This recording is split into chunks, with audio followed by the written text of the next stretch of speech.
12 years of war in Syria, and international and regional powers couldn't see any obstacle for sending tons of weapons, ammunition, and logistics to the Islamist terror groups in Syria.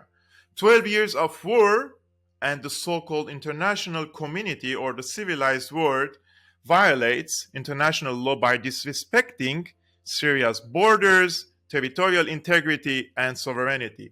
12 years of supporting terrorism in my country has not encountered a single obstacle.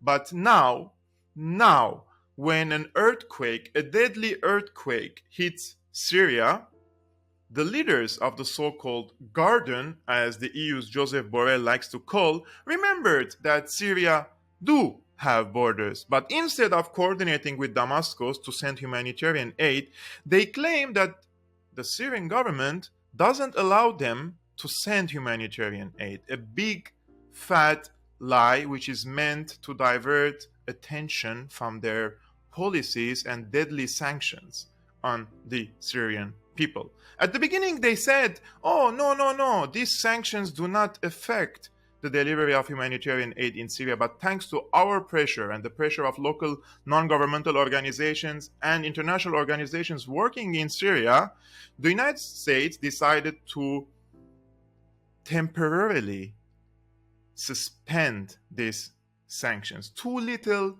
too late. They're not lifting it permanently, and they're not lifting all the sanctions just for 6 months. For what? To deliver humanitarian aid. So what happened to the narrative that the sanctions do not affect humanitarian aid to Syria? I'm thankful for all the countries that rushed to help Syrians in their misery and despair, and I urge the United States and the EU to change their destructive policy towards Syria. Enough is enough. An earthquake of 7.8 magnitudes, which left thousands dead, and thousands are homeless because there is a huge destruction in Aleppo, Latakia, Jable, Hama, Idlib, and other governorates, should cause an earthquake in the brains and the minds of these politicians and urge them to rethink their policy towards Syria. Anything less than a complete and permanent lifting of these draconian and deadly sanctions on the Syrian people is not enough. So this is now a test for the so-called humanity. Let's see what will be their reaction.